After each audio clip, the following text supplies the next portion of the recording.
Amin, tepuk tangan buat Tuhan Yesus. Iya, silakan duduk Bapak Ibu yang terkasih, Shalom. Bagaimana kabarnya? Ya, kita bersyukur ya, hari ini temanya adalah ya, yang pahit itu yang menyembuhkan, yang memulihkan kita. Saudara, yang namanya manusia itu pasti tidak mau mengalami yang pahit.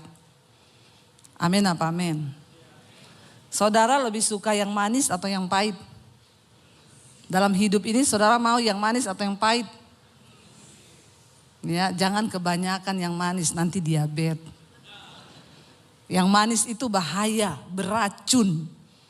Yang pahit ya itu enggak enak. Tetapi itu obat yang menyembuhkan. Amin. Ya, daun pepaya itu enggak enak. Pahit. Tapi khasiatnya banyak. Saudara makan sayur pare itu enggak enak. Pahit. Tapi khasiatnya banyak. Ya, bahkan obat segala macam yang pahit itu enggak enak. Saudara, di hidup ini kita pun sama. Kita mau menikmati hanya yang manis-manis saja. Siapa manusia yang mau pergumulan? Siapa orang yang ingin mengalami masalah di hidupnya? Kita ingin rumah tangga kita beres. Kita ingin pekerjaan kita beres. Kita mau pelayanan kita beres. Dan saya yakin tidak ada satupun dari saudara yang berdoa, Tuhan halangi pekerjaanku Tuhan. Ada yang berdoa begitu? Tuhan batalkan bisnisku Tuhan. Enggak ada orang yang berdoa seperti itu. Kita semua berdoa mengharapkan yang baik yang terjadi di hidup kita. Tapi percayalah saudara, engkau mau atau tidak, seringkali Tuhan akan mengizinkan yang pahit itu datang. Kita nggak pernah minta yang pahit itu datang. Tapi masalahnya kita ini manusia nggak mau diproses. Tapi Tuhan kita, Tuhan yang mencintai proses. Kalau kita nggak sesuai dengan cara kerjanya Tuhan, makanya banyak orang murtad. Banyak orang nggak mau lagi percaya Tuhan. Banyak orang yang imannya kandas di tengah jalan. Kenapa? Karena cara pikirmu, cara pandangmu dengan cara pandangnya Tuhan berbeda. Kita pikir masalah itu malah petaka. Kita pikir masalah itu enggak enak, enggak baik. Tapi percayalah saudara, di dalam Alkitab semua orang yang dipakai Tuhan, mereka diproses. Siapa yang mau dipakai Tuhan, yang mau dimuliakan, angkat tangan. Berarti saudara juga mau siapa yang mau diproses, angkat tangan. Mulai turun, enggak semua lagi. Ya. Orang Kristen hanya mau yang enak. Saudara, ketika Tuhan memberikan mimpi besar kepada Yusuf. Lalu Yusuf menceritakan mimpi itu kepada keluarganya. Apakah keluarganya senang dan mendukung dia? Mereka bilang, wow hebat kau Yusuf. Ya engkau luar biasa dipakai Tuhan. Oh ya ayo kita sama-sama dukung mimpimu. Seperti itu? Enggak. Waktu Yusuf menceritakan mimpinya. Pandangannya saudara-saudaranya ngomong apa? Sombong banget. Ya kan? Oh ya, kamu merasa lebih hebat dari kita. Lihat aja kamu. Apa yang terjadi? Mereka mencoba membunuh Yusuf, bukan hanya membunuh mimpinya. Tapi mereka mencoba membunuh Yusuf. Tadinya mereka mau masukin dia ke dalam sumur. Lalu mereka pikir, rugi banget ya kita masukin dia ke dalam sumur, kita gak dapat apa-apa. Jual aja supaya dapat duit. Ya, zaman sekarang bahaya saudara. Sering kali demi keuntungan, orang tuh rela mencelakai teman, sahabat, bahkan saudara sendiri. Itu terjadi. Tapi kita lihat bahwa semua pun itu Tuhan izinkan. Untuk menjadikan kita ini dibentuk, diproses menjadi lebih indah. Ketika Yusuf mendapat mimpi dari Tuhan, apakah langsung dia bilang gini, Tuhan oke, saya terima mimpi itu. Mulai sekarang hidupku enak karena aku dapat visi besar dari Tuhan. Begitu? No. Ketika kita mendapat visi besar dari Tuhan, saat itulah bersiaplah engkau untuk diproses. Makanya kalau ada orang Kristen datang sama saya, Bu, berat banget yang saya alami sekarang. Saya bilang, wow, puji Tuhan. Berarti engkau berharga di mata Tuhan. Makanya Tuhan izinkan kau diproses. Saudara, cara kerjanya Tuhan itu selalu diproses dulu baru dimuliakan. Tapi semua orang Kristen maunya cepat-cepat dimuliakan. Jalan pintas. Tapi Tuhan gak seperti itu. Kita harus melalui proses. Yusuf difitnah, di rumah Potifar, di penjara, dia masuk penjara. Ya, tapi kita tahu bersama, bagi Tuhan, Yusuf tidak ada cara lain untuk engkau menuju istana raja. Pintu penjara adalah jalan untuk Yusuf menuju ke istana raja. Semua proses kepahitan yang kita alami, mungkin itu jalan Tuhan, saudara. Makanya jangan terburu-buru. Saya itu kalau orang datang, Bu, saya ada masalah, Bu, doakan saya. Doakan apa? Biar cepat selesai. Enggak. Saya tidak akan berdoa supaya masalahmu cepat selesai. Saya akan berdoa supaya kau ngerti maksud Tuhan di balik masalah itu. Kalau kau sudah ngerti, bagi Tuhan menyelesaikan masalahmu itu hanya semudah Dia berfirman. Tapi bagi orang Kristen itu, ya, banyak yang gak mau, gak sabar. Saya bilang, kalau kamu bikin jalan pintas lewat masalah ini, bisa banget, bisa kamu minta tolong, kamu punya kenalan, orang hebat, kamu punya koneksi. Tapi engkau akan mengalami ini lagi. Gak tahu bulan depan, tahun depan akan sama persoalanmu. Engkau gak akan pernah lulus, kenapa? Karena kau tidak mengerti kehendak Tuhan di balik masalah itu. Saya punya teman, saudara, dia pengusaha, banyak duit. Setiap kali ada masalah gampang, tinggal panggil koneksi, telepon sana sini, beres. Ketika dia mendengar khotbah saya, dia bilang, aduh Ibu Debbie, kita harus mengandalkan Tuhan ya. Iya. Hari-hari ini dia telepon saya, Bu, ini sebenarnya, Bu, saya telepon si A si B, beres nih masalah saya, Bu. Tapi saya dengar khotbahnya Ibu, tapi kok gak beres-beres ya, Bu? Saya bilang, Bapak mau coba tolong diri sendiri? Silakan kalau Bapak mau pakai cara lama. Pak, orang itu kalau mau dimurnikan Tuhan, Pak, memang berat, Pak. Sampai kedaginganmu itu menjerit, berteriak. Dia bilang sampai anak saya, buah saya bilang begini, Bapak kok sekarang jadi begini ya Pak, jadi tolol. Saya bilang memang orang itu melakukan firman, kelihatannya tolol. Tapi disitulah engkau mulai mengandalkan Tuhan. Jangan pakai cara lama. Engkau akan mengalaminya lagi dan lagi dan lagi. Saya bilang karena itu saya melihat Bapak ini pengusaha sukses. Tapi engkau gak pernah menikmati kekayaanmu. Karena engkau selalu pakai cara manusia. Engkau gak pernah mengandalkan Tuhan. Ya, berat saudara. Kita lihat Daud. Ketika Daud diurapi menjadi raja di umur belasan tahun. Maka di situ dia juga mulai masuk dalam proses.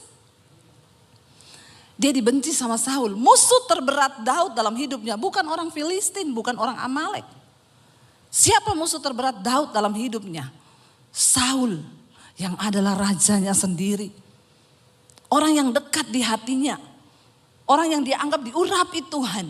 Yang kedua, siapa musuh terbesar Daud di dalam hidupnya? Bukan orang Filistin, bukan orang Amalek. Tetapi Absalom, anaknya sendiri.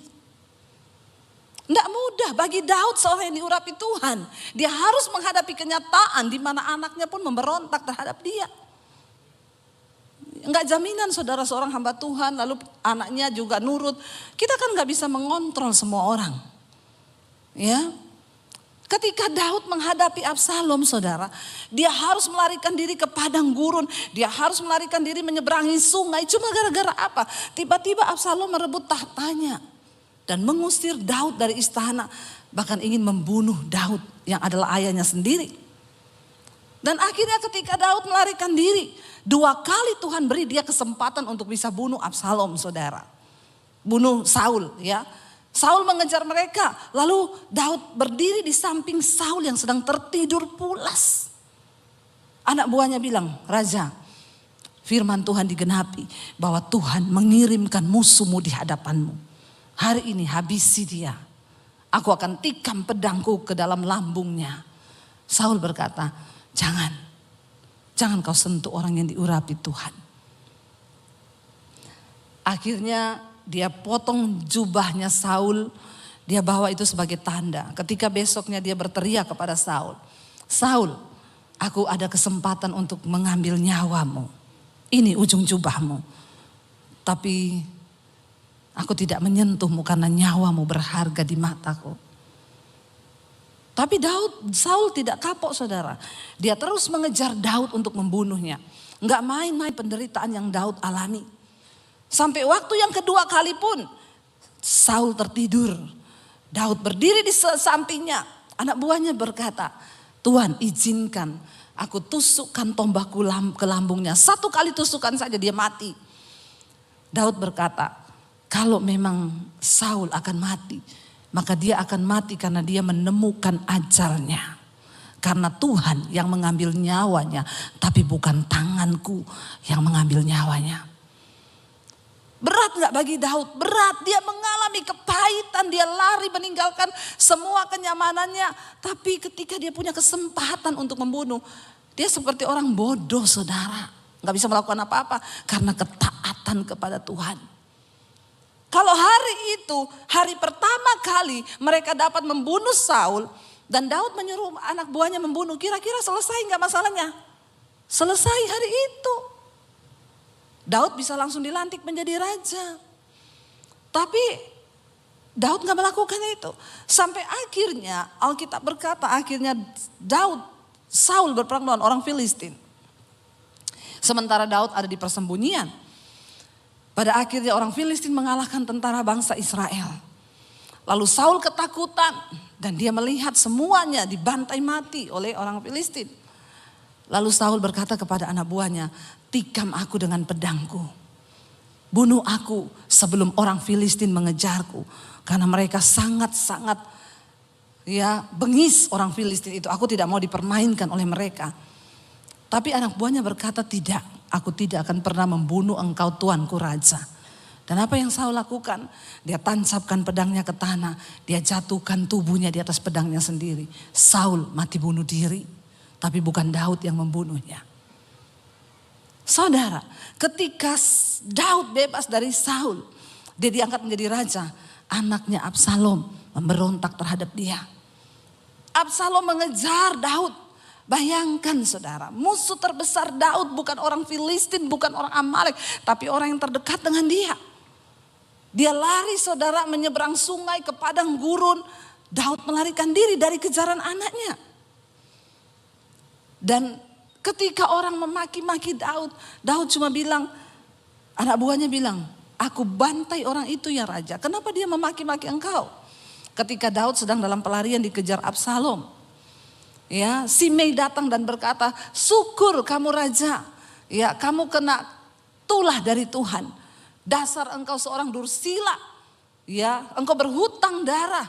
Dia maki-maki Daud. Anak buah Daud berkata, Tuanku raja, izinkan aku menyeberang ke seberang. Saya penggal lehernya. Daud berkata apa? Jangan. Kalau Tuhan yang menaruh perkataan kutuk itu di mulutnya. Dan memang Tuhan yang mengizinkan aku dikutuk. Apa urusanmu dengan aku? Dan apa urusanmu dengan Tuhan? Daud menelan semua yang pahit itu saudara. Sampai akhirnya pun Absalom maju untuk berperang melawan Daud dalam sebuah pertempuran. Daud berkata kepada panglimanya Yoab, pergi hadapi Absalom. Tapi satu pesanku, kalau engkau berhasil mengalahkan Absalom, jangan engkau bunuh dia dan jangan engkau apa-apakan dia. Tapi saya percaya sebagai panglima perang, Yoab itu gondok gak? Gondok. Ini Daud ini ya, dia apa-apain orang diem aja, dia apa-apain orang goblok aja, gak mau balas. Ini anaknya ini bikin kita masalah. Saudara pikir enak malam-malam lari menyeberang sungai di tengah padang gurun, mereka harus kelaparan dan lain sebagainya, meninggalkan kenyamanan istana cuma karena satu anak yang namanya Absalom. Tapi Daud bilang jangan kau bunuh dia. Karena dialah anakku. Kenapa saya bilang itu penderitaan yang paling pahit bagi Daud? Karena itu musuh terbesarnya. Tapi dia tidak tega untuk membunuhnya. Dia bisa melakukannya. Tapi dia gak bisa lakukan itu. Saudara, apa yang terjadi? Akhirnya ketika mereka maju berperang. Absalom menunggangi bagalnya kudanya dengan seluruh persenjataannya. Tiba-tiba kepalanya nyangkut di pohon. Dan kudanya lari sendiri, Absalom kepalanya nyangkut di pohon. Ketika orang melaporkan kepada Yoab, panglimanya Daud, Absalom tergantung di pohon. Yoab datang membawa tombaknya, dia tikam lambungnya Absalom dan Absalom mati. Dan ketika Absalom mati, Daud berduka cita. Daud menangis, saudara. Ya, seharusnya itu menjadi sorak-sorai. Sebuah kemenangan ketika mereka pulang berperang. Orang kalau pulang perang kan bersorak-sorai kan. Tapi ketika itu mereka masuk ke Israel. Itu seperti orang yang kalah perang. Karena mereka tahu Daud berduka cita atas kemenangannya, kematian anaknya sendiri. Kemenangan berubah menjadi kesedihan. Saudara bisa bayangkan apa yang Daud alami. Saudara, pemazmur berkata begini. Mari kita buka Mazmur 73 ayat yang ke-21. Mazmur 73 ayat yang ke-21 firman Tuhan berkata begini. Kita baca bersama Mazmur 73 ya, ayat yang ke-21. Ketika hatiku merasa pahit dan buah pinggangku menusuk-nusuk rasanya. Aku dungu dan tidak mengerti seperti hewan aku di dekatmu. Waktu orang itu pahit, sakit hati, mengalami tekanan, maka itu pasti akan berimbas kepada fisiknya. Itu pasti saudara. Kalau saudara banyak masalah, ya pasti saudara mulai sakit tulang, ya itu pasti. Karena makanya Alkitab berkata hati yang gembira itu obat yang manjur. Ya 70% penyakit fisik itu datang dari jiwa, dari hati, ya. Maka dikatakan ketika hatiku merasa pahit, buah pinggangku menusuk-nusuk rasanya. Sakit pinggang itu biasanya karena sakit hati. Nggak usah angkat tangan. Yang sering sakit pinggang di sini, coba periksa hatimu. Ya, mungkin engkau ada kekecewaan di sana. Lepaskan pengampunan. Aku dungu dan tidak mengerti seperti hewan aku di dekatmu. Ketika kita mengalami sesuatu yang berat di hidup ini, kadang-kadang kita ini udah nggak ngerti, bahkan mau ngapain lagi kita udah nggak tahu mau ngapain. Aku ini dungu, bodoh seperti hewan, sudah nggak bisa mikir. Saudara, saya tadi baru teleponan dengan seorang ibu, luar biasa. Ibu ini mengalami kepahitan yang bukan kepahitan yang dibuat manusia. Jadi beberapa waktu yang lalu saya pelayanan di satu kota. Dia suruh saya doakan anaknya yang menikah sudah beberapa tahun tapi belum punya anak. Jadi saya panggil anak itu, saya doakan, saya tumpang tangan perutnya. Puji Tuhan, setelah saya pulang sebulan kemudian anak itu hamil. Ya, seneng. Keluarganya seneng, anaknya hamil. Ya, sebulan yang lalu dia melahirkan, saudara. Semua seneng, ya, mamanya seneng dapat cucu. Tiba-tiba ketika anaknya baru berumur 1 bulan, Kamis kemarin, anak ini meninggal. Tapi bukan bayinya, tapi mamahnya. Jadi anak dari ibu ini. Saudara bisa bayangkan, sebuah kebahagiaan tiba-tiba berubah menjadi sebuah hal yang pahit. Inilah hidup, ini hidup. Ikut Tuhan itu tidak selalu yang manis. Kita harus mempersenjatai diri kita bahwa ikut Tuhan itu bukan cuma yang enak-enak. Saya selalu berkata saudara kepada anak Tuhan, engkau ikut Tuhan bukan supaya engkau tidak mengalami masalah di hidupmu. Kenapa engkau harus dekat dengan Tuhan? Karena ketika engkau mengalami masalah, engkau akan beroleh kekuatan sebab engkau dekat dengan Tuhan. Jangan kau kecewa, banyak orang datang, Bu kenapa Tuhan, Bu kenapa Bu, saya sudah sungguh-sungguh ikut Tuhan, saya sudah begini. Saya bilang kau itu dekat Tuhan, bukan supaya hidupmu gak ada masalah. Dunia ini tempatnya masalah. Kalau saudara gak mau hadapi masalah, silakan pergi dari dunia. Iya apa ya? Makanya kalau orang datang, Bu Debbie saya itu banyak masalah di hidup saya, kenapa gak pernah selesai? Ibu sudah capek hidup?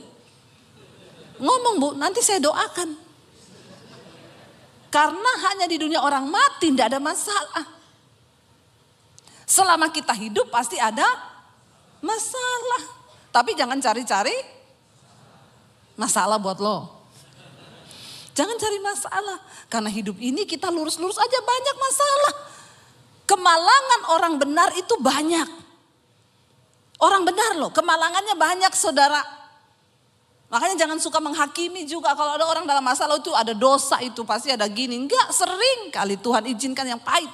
Saya ingat dulu kami satu keluarga tabrakan saudara. Mau pelayanan ke Anyer, di mobil kita nyanyi lagu rohani loh. Ku diberi kuasa dari Raja Mulia. Suami saya nyetir, anak saya 3 di belakang, saya di depan. Saya pakai suara 1, suami suara 2, bagi suara kita di mobil. Kurang apa? Mau pergi kita berdoa loh, Tuhan sertai perjalanan kami. Segala roh maut kecelakaan kami patahkan, hancurkan dalam nama Yesus. Pas kita mau exit tol di Cilegon itu udah mau keluar. Suami saya bangunin saya, siapin uang tol, waktu itu belum pakai kartu. Saya lagi ambil di tas begini, saya tidur. Anak-anak semua tidur di belakang. Saya lagi ambil duit begini, tiba-tiba saya dengar suami saya bilang, Tuhan Yesus tolong. Saya ini baru mau tanya, maksudnya Tuhan Yesus tolong kenapa? Tiba-tiba saudara, saya merasakan benturan yang keras sekali di mobil kami. Mobil kami terlempar, terbalik ke sebelah. Dan itu makanya makanya kenapa kita ini harus selalu hidup kudus saudara. Kematian itu hanya berjarak 1 detik dari hidup kita. Ngeri, kita tuh kalau mati begitu saudara, kita ini udah gak sempat bertobat. Waktu mobil ternyata ada bus dari belakang kami, busnya namanya laju prima, lajunya bener-bener prima. Kami ini mobil posisi berhenti di jalan tol. Memang jalan tolnya itu menurun dan berbelok begini. Posisi mobil kami itu berhenti mau bayar tol. Dia tanpa rem melaju dari atas dengan kecepatan yang sangat tinggi. Gak sempat ngerem. Jadi suami saya itu banting setir ke kanan. Di depan kami masih ada 3 mobil. Dia hantam mobil kami pas di pojokannya. Mobil kami terlempar terbalik ke sebelah. Lalu dia menghantam lagi 2 mobil, tapi yang paling keras itu di mobil kami karena mobil kami yang kena pertama. Saudara, waktu mobil itu terlempar terbalik-balik begitu, saya itu udah gak sadar. Itu kita kalau bikin dosa, lalu mengalami kayak begitu, saudara gak akan sempat ngomong Tuhan ampuni saya selingkuh, Tuhan ampuni saya kepahitan, Tuhan ampuni Tuhan. Gak akan sempet. Saudara, dalam kecepatan sekian detik saya hilang, udah hilang, gak ingat apa-apa. Cuma syok, kaget, apa ini udah gak sempat berpikir, tiba-tiba saya buka mata, mobil sudah terbalik, saya kepala di bawah. Airbagnya keluar, asap semua, saya panik saudara. Anak saya semua bangun, Mam kenapa ini Mam? Kiamat Mam, kiamat. Dia pikir kiamat, meteor jatuh. Saudara, bener. Ya saudara bisa tertawa dengan kisah saya, tapi cukup saya yang mengalami saja. Saya bilang sama Tuhan jangan gini juga keles. Saya tahu saya sering khotbah tapi jangan terus-terusan izinkan saya yang mengalami Tuhan. Ya cukup saya yang ngalami, saya bisa cerita sama saudara. Makanya memang pengkhotbah itu harus dia ngalami duluan. Amin. Seminggu sebelumnya rumah saya kemasukan maling. Itu kejadian saudara tahu hari-hari itu. Saya ini tiba-tiba sama Tuhan disuruh baca kitab Ayub. Tapi saya nanti aja. Akhirnya minggu itu kami kerampokan rumah kami. Semua barang yang berbau elektronik itu Apple semua hilang. Jadi kita total hampir 100 juta itu hilang. Dan gak enak banget saudara, kayaknya saya mau bersaksi itu ya enggak enak gitu loh. Kadang kan kita lebih enak tuh kalau bersaksi saudara, rumah saya dimasukin maling. Lalu saya bangun pagi-pagi, tidak ada barang yang hilang dan malingnya tergantung di pagar. Kalau saya bersaksi itu kan saudara tepuk tangan toh. Ini aja udah ada yang mau tepuk tangan nih. Kayaknya kan wah banget gitu ya. Malingnya kesangkut di pagar, barangnya gak ada yang hilang. Itu bener-bener Kristen itu. Ya Pak ya. Tapi saya mau bersaksi maling masuk dan kami nggak ada yang terbangun dan barang-barang hilang. Hampir 100 juta, laptop, handphone berapa biji saudara. Dan saya waktu itu bangun saya bilang gini, Tuhan ini kan rumah tetangga saya kayaknya yang lebih benar deh dari mereka hidup saya. Tapi kok bukan rumah mereka yang dimasukin. Kenapa rumah saya? Dan rasanya di gereja itu enggak elegan kita bersaksi begini, pendeta kok kerampokan. Nanti jemaat bilang apa? Hello, please deh. Lalu saya hari itu di Tuhan bilang baca kitab Ayub. Saya gini, baru kemalingan gitu udah suruh baca kitab Ayub. Alay lebay. Saya nggak baca. Seminggu kemudian tuh kita pelayanan saudara. Ya, kita pelayanan udah doa, udah apa kejadian itu. Jadi saya tuh berpikir kalau ini sih sudah hampir nyawa ya, itu mobil hancur 80%. Kalau saudara lihat itu fotonya dari depan sampai belakang dan mobil kami itu kan pendek waktu itu Honda Freed itu sejajar sama mobil bus punya ban kan, saudara tahu bus yang besar itu, mobil saya sama bannya itu sama tinggi. Jadi kita benar-benar di bannya. Dia hantam mobil saya hancur 80%, tapi saya nggak tahu bagaimana ceritanya anak saya itu duduk melintang di belakang. Yang kecil, waktu posisi kejadian itu anak saya itu sudah di pangkuan saya di depan. Kami satu keluarga tidak ada yang luka satupun. Enggak ada, ini tepuk tangan nih. Tadi waktu kemalingan enggak ada yang tepuk tangan. Ya, itu kami enggak ada luka saudara. Cuma ketika saya itu bilang, aduh Tuhan ya kayaknya ini sudah hampir nyawa ini ya. Sampai polisinya datang, saya dan anak-anak harus dibawa ke rumah sakit terdekat. Walaupun enggak ada darah, nggak ada apa, tapi kami harus diperiksa. Jadi suami saya tinggal di mobil. Waktu suami saya tinggal, polisinya datang. Dia bilang gini, waduh Pak, mobilnya hancur ya Pak. Tapi untung loh Bapak cuma sendiri. Ini tadi Pak, kalau ada yang ikut, pasti yang duduk di bangku kedua, udah pasti meninggal Pak. Suami saya bilang, kami berlima Pak, astagfirullah. Terus suami saya dipegang punggungnya sama polisi. Terus mana sekarang? Istri saya, anak saya 3 Pak. Polisinya elus-elus suami saya. Ikhtifar ya Pak ya. Ikhtifar. Namanya musibah itu kita tidak ada yang tahu ya Pak. Terus gimana Pak keadaan istri sama anaknya? Suami saya bilang, puji Tuhan gak ada yang luka, gak ada yang apa. Alhamdulillah, Masya Allah, Subhanallah. Suami saya bilang haleluya Pak. Saudara, akhirnya saya pulang saudara. Saudara boleh tepuk tangan. Tapi di hati saya nih, saya pahit saudara sama Tuhan. Saya bilang Tuhan, kenapa bertubi-tubi Tuhan? Apalagi ketika ada orang-orang dekat itu WA, SMS. Bu, saya dengar ibu kecelakaan ya, iya. Introspeksi diri. Itu kata-kata memang memotivator untuk orang semakin kepahitan. Orang lagi ada musibah, ndak usah kau tulis introspeksi diri, ndak usah. Dia pasti sudah tanpa kau suruh, ndak usah. Kau ndak perlu berkata kalau hanya melukai. Orang-orang Kristen, orang pelayanan, introspeksi diri Bu, ibu kan hamba Tuhan. Dia tambah ayat lagi. Firman Tuhan berkata, rancanganku bukan rancangan kecelakaan. Pret. Kau enggak ngalami kau. Saya hanya bisa menelan ludah dan berkata, terima kasih Bu, amin. Saya tuh mencoba introspeksi diri ketika kami mengatakan, Tuhan saya tuh salah apa Tuhan? Kalau saya selingkuh, enak saya langsung tahu, ini pasti karena saya selingkuh Tuhan marah toh. Atau saya lagi kepahitan lalu ngalami gitu, ini pasti karena saya kepahitan nih Tuhan tegur. Langsung bertobat. Masalahnya saya cari-cari, saya gak ketemu salah saya. Stres enggak saudara?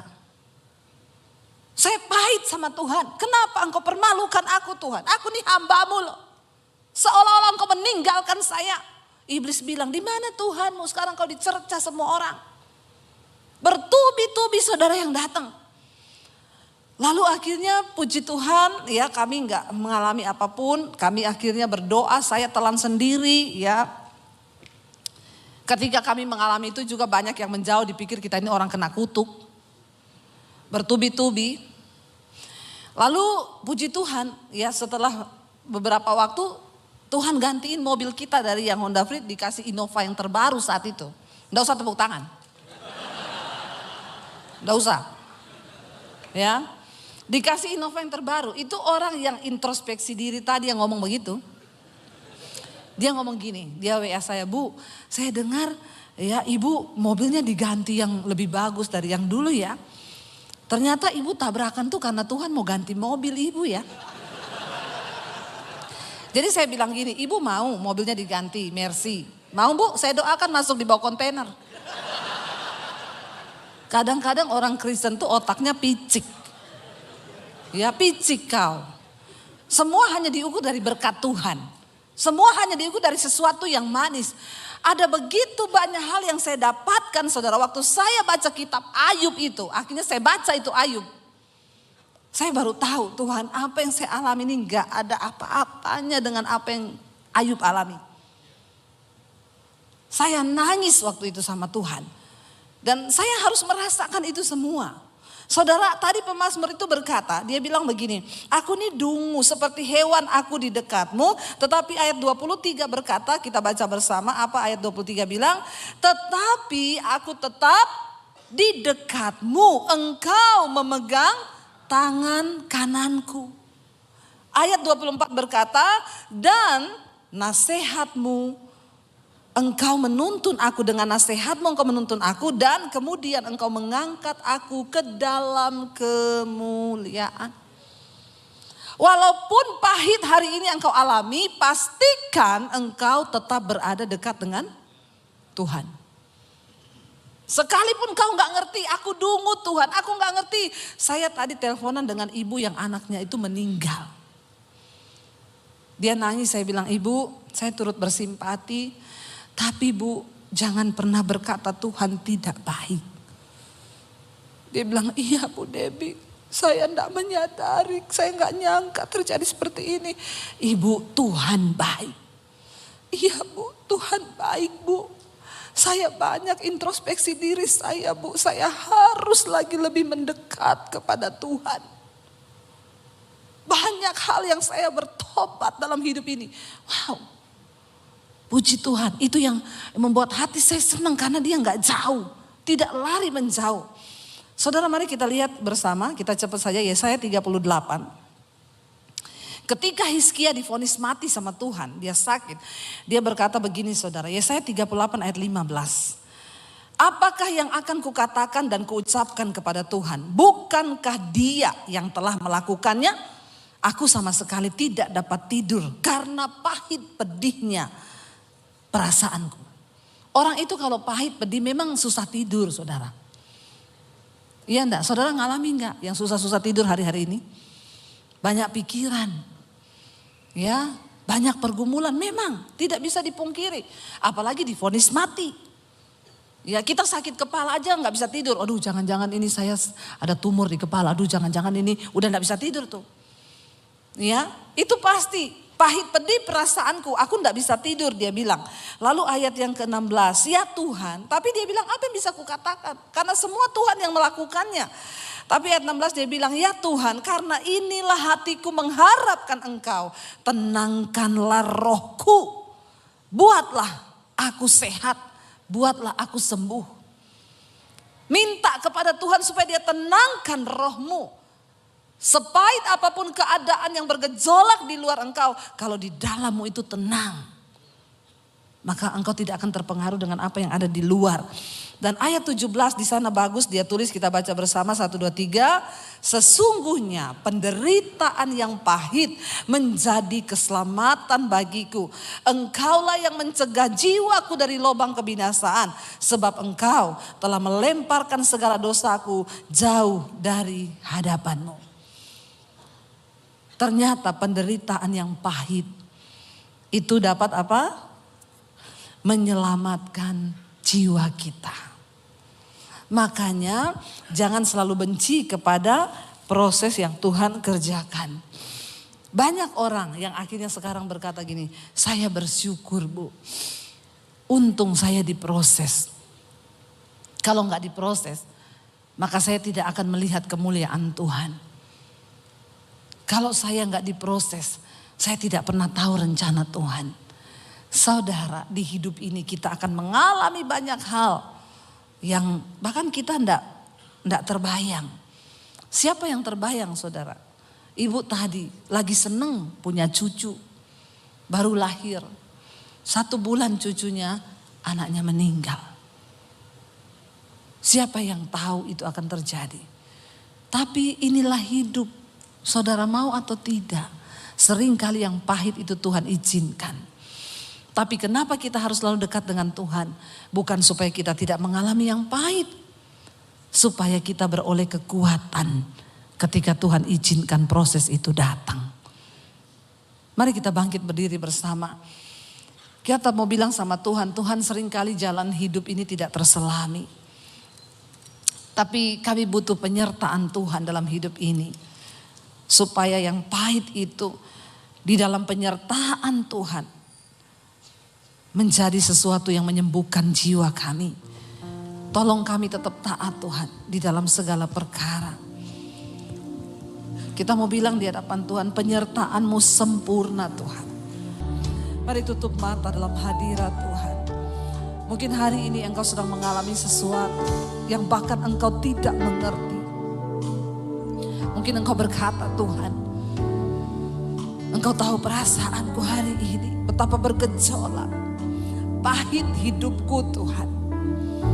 Saudara, yang pahit itu dapat menyelamatkan jiwamu. Tanya pada Tuhan hari ini, apa maksud-Mu Tuhan di balik setiap proses yang kami alami? Apa rencana-Mu Tuhan di balik semua penderitaan ini? Ajar kami untuk mengerti kehendak Tuhan. Ajar kami, karena kami tahu di setiap proses dan masalah di hidup kami, Tuhan sedang turut bekerja mendatangkan kebaikan atas hidup kami. Agar kami dapat menggenapi semua rencana Tuhan atas hidup kami. Kami bawa hidup kami hari ini Tuhan. Kami mohon penyertaan Tuhan di dalam setiap keadaan di hidup kami. Mari buka hati dan tanganmu di hadapan Tuhan Bapak Ibu. Diberkatilah engkau dalam hidupmu, diberkati rumah tanggamu, diberkati pekerjaanmu, diberkati kesehatanmu, diberkati keuanganmu. Dan engkau akan menjadi berkat bagi banyak orang. Karena itu terimalah kiranya berkat rahmat anugerah dari Allah Bapa, cinta kasih Tuhan Yesus Kristus, penyertaan Allah Roh Kudus menyertai hidup kita mulai hari ini bahkan sampai kali yang kedua. Tuhan Yesus datang menyertai kita semua, mengangkat kita dalam kemuliaannya, dan nama kita tercatat di dalam kitab kehidupan. Di dalam nama Tuhan Yesus yang percaya diberkati Tuhan, katakan bersama. Amin, amin, amin. Tuhan Yesus memberkati.